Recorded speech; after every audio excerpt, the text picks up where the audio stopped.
보는 순간 사게 되는 1초 문구라고 하는 책으로 지금 하고 있는데 어제 제가 말씀드렸던 건 소비자에게 친숙한 언어, 친숙이를 발견해야 된다는 거고 그래서 지금까지 업무 매몰 효과가 가장 큰 여러 가지 공공언어, 뉴스 언어, 판사 언어, 그리고 보험 언어까지 말씀을 드렸고요. 오늘은 기업 언어, 사실은 상품을 가장 많이 쓰고 있잖아요. 그래서 기업은 사실은 자기의 상품의 존재를 알리는 단어를 찾는 데 굉장히 중요한 사활을 걸고 있거든요.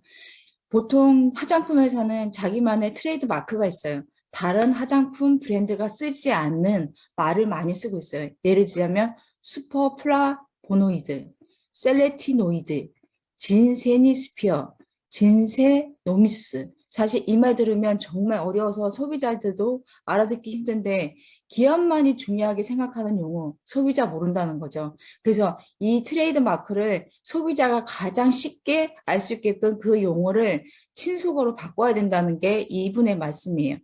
우리가 통신업계 언어도 굉장히 알기 어렵게 만들어 놓은 게 굉장히 많아요. 근데 조금만 쉽게 풀어주면 사람들이 쉽게 할 수 있는데 공시지원금이라고 있는데 사실 통신사를 이동하면 우리가 그 단말기에 깎아주잖아요. 그걸 몰라서 국민의 5분의 1 정도가 1200만 명이 통신요금의 25% 할인을 놓치고 있다라는 얘기가 있어서 정보통신부에서 그 할인과 관련된 그런 홍보 전단지를 만들어서 뿌렸지만 결국에는 사람들이 관심이 없었다는 거죠. 공시지원금을 이렇게 바꾸면 어떨까요? 통신사가 단말기 값 빼주기. 아, 단말기 값에서 빼주는 거구나. 이렇게 알고 있고 선택 약정도 요금의 4분의 1 깎아주네요. 그 25%인 거죠. 할부 원금도 폰값, 기계값이라고 알아들으면 그걸 할부마다 매달마다 갚는 값으로 이해하면 쉽게 이해할 수 있고요. 기기 변경도 폰만 바꾸기, 번호를 바꾸는 게 아니라 폰만, 내가 들고 있는 기계만 바꾸는 걸로 인식할 수 있게끔 단어를 바꾸고 번호 이동도 통신사 이름, 그다음에 신규 가입은 첫 가입, 포인트 마크는 LG U 플러스 만든 건데 여러 가지 포인트 흩어진 거 모아가지고 단말기 값에 이렇게 깎아주는 건데 이게 퉁치기 이런 식으로 해주면 얼마나 좋을까. 그리고 최근에 이런 얘기도 있대. LG U 플러스 샵에서 추가 7% 할인 혜택 드릴게요 했는데 그게 단말기 가격의 7%인지 정상 요금의 7%인지 소비자가 잘 모른대요. 잘 보이지 않는다, 뜻밖같다 이렇게 소비자들이 반응을 한다고 해서 이렇게 바꾸자. 폰샵은 요금의 4분의 1 깎아준다. 유샵 요금의 3분의 1 깎아준다. 구체적으로 숫자로 이렇게 분수로 나타내주면 사람들이 훨씬 빨리 알아들을 수 있다는 얘기죠. 가입 조건 선택에도 이런 얘기가 있는데 색깔을 골라보세요.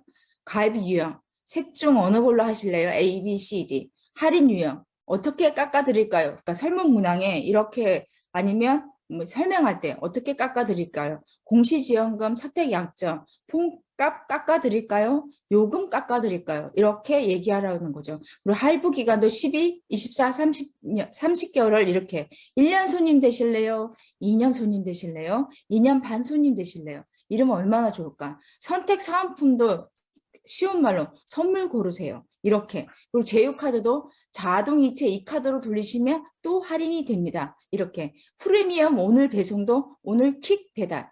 그리고 커피 전문점에도 이런 얘기할 때 콜드브루, 찬물에 우리는 커피, 니트로 커피는 콜드브루에 질소를 주입해서 생맥주처럼 부드러운 거품이 나게 만든 커피라고 하는데 그게 일명 니트로 커피라고 하면 알아듣지 못하니까 거품 커피로 바꾸자. 그리고 스페셜티가 한국 커피협회 전문가 협회가 있대요. 스페셜 협회가 있는데 거기서 80점 이상을 받은 고급 커피에만 붙는 게 고품질 커피라고 하거든요. 스페셜티라고 하면 못 알아들으니까 저는 스페셜티라고 하면 보통 저희가 허브티로 생각을 하기 쉬운데 고품질 커피라고 얘기해 놓으면 훨씬 소비자들이 빨리 알아들을 수 있다는 거. 실질적으로 이분이 요구하는 건 뭐냐면 가족들이 모여서 그 단어를 쉽게 쓸 수 있는 단어로 만들면 된다는 거죠. 그래서 그러면 소비자 마음에 1초 만에 파고드는 언어를 만들 수 있다. 그래서 친숙한 상품 언어는 가정 언어여야 된다고 하는데 보통 저희 리모컨 엄청 많잖아요. 그러면 할머니, 할아버지 있는 집에서는 스마트 TV 리모컨, IPTV 리모컨 이름 못 알아들으시니까 할머니 TV 리모컨 이거는 이거는 인터넷 리모컨이에요. 이렇게 얘기해 주시면 TV 리모컨, 인터넷 리모컨 어려운 말 안 쓰고도 쉽게 알 수 있는 것처럼 또 하나 우리가 매일 바르는 선크림 있잖아요. 그게 유기자차, 무기자차 처음에 저는 이게 차 이름인 줄 알았어요.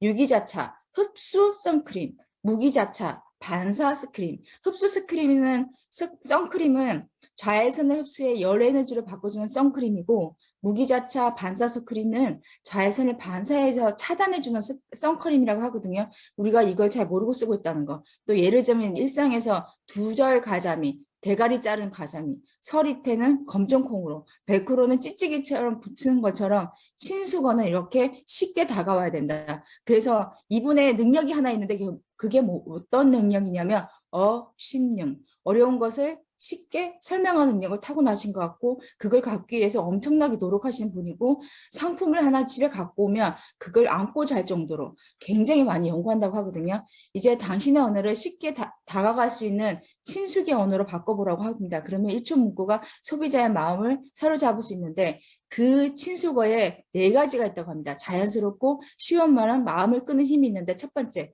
익숙하지 않은 용어는 풀어서 말하고 두 번째, 고객의 지식 수준이 높다고 생각하지 말래요. 그냥 초등학생, 유치원생한테 설명할 수 있는 정도로 그렇게 쉽게 풀으라고 하고 세 번째, 복잡하지 않고 쉽게 말하라고 하고 네 번째, 고객이 친근감을 느끼는 표현을 쓰라고 하는 말은 생활용어로 쓰라는 얘기고요. 다섯 번째, 쉽게 가라고 합니다. 이렇게 친수건은 소비자의 마음을 끄는 힘이 있기 때문에 이거에 대해서 연구할 필요가 있다고 하고요. 다음 시간에는 쓱 봐도 척 잡히는 직권 언어에 대해서 다시 찾아뵙겠습니다. 감사합니다.